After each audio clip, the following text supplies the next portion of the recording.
Okay, so അപ്പോൾ നമ്മൾ develop ചെയ്ത ആപ്പ് എങ്ങനെ നമുക്ക് നമ്മുടെ ഫോണിൽ ഇൻസ്റ്റാൾ ചെയ്യാന്നുള്ള ഒരു വീഡിയോ ആണിത്.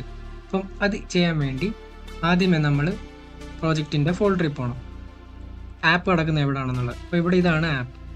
ഈ ആപ്പിൻ്റെ ഫോൾഡറിനകത്ത് കയറിയിട്ട് ബിന്നിനകത്ത് കയറണം.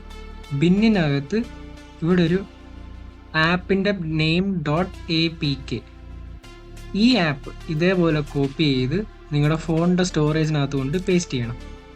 ഇനി ഫോണിൻ്റെ സ്റ്റോറേജിനകത്ത് പേസ്റ്റ് ചെയ്തിട്ട് നമുക്ക് അവിടെ അത് ഇൻസ്റ്റാൾ ചെയ്യണം.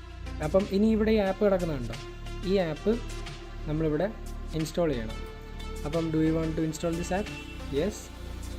ചില ഫോണുകളിൽ അത് ഇൻസ്റ്റാൾ ആവത്തില്ലായിരിക്കും, ചിലപ്പോൾ ചോദിക്കും കനോട്ട് ബി ഇൻസ്റ്റാൾ. അപ്പോൾ എന്ത് ചെയ്യേണ്ടതെന്ന് വെച്ചാൽ ഒരു താഴോട്ടൊരു ബട്ടൺ വരും, ഡ്രോപ്പ് ഡൗൺ ചെയ്യുക, ഇൻസ്റ്റാൾ എനിവേ കൊടുത്താൽ മതി.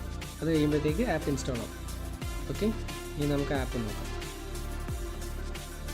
ഇത് സ്റ്റുഡൻറ്റ് പോർട്ടൽ. ന്യൂ രജിസ്റ്റേർഡ് അല്ലെങ്കിൽ രജിസ്റ്റർ ചെയ്യുക, ഡീറ്റെയിൽസ് എല്ലാം ഫില്ല് ചെയ്യുക, സബ്മിറ്റ് ചെയ്യുക, എന്നിട്ട് ലോഗിൻ ചെയ്യുക.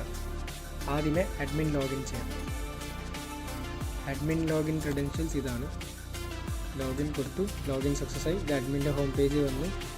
അഡ്മിൻ്റെ ആക്ടിവിറ്റീസ് എല്ലാം ഇവിടെ ഉണ്ട്. അത് കഴിഞ്ഞിട്ട് നമ്മൾ ഇവിടുന്ന് ലോഗ് ഔട്ട് ചെയ്യുന്നു. ഇനി നമുക്ക് സ്റ്റുഡൻ്റ് ആയിട്ട് ലോഗിൻ ചെയ്യാം. സ്റ്റുഡൻ്റ് ആയിട്ട് ലോഗിൻ ചെയ്തു. ഇത് student home page, book concession, details എല്ലാം ഫില്ല് ചെയ്ത് കഴിഞ്ഞിട്ട് സേവ് കൊടുക്കുമ്പോൾ സേവ് ആവും. അത് കഴിഞ്ഞിട്ട് മൈ കൺസെഷൻ ഡീറ്റെയിൽസ് നോക്കുമ്പോൾ ഇവിടെ ഉണ്ട്. അതേമാതിരി ലോഗൗട്ട്. സ്റ്റാഫായിട്ട് ലോഗിൻ ചെയ്യാൻ വേണ്ടി സ്റ്റാഫിൻ്റെ ക്രെഡൻഷ്യൽസ്, ഓക്കെ, സ്റ്റാഫിൻ്റെ ആക്ടിവിറ്റീസ്, ലോഗ് ഔട്ട്.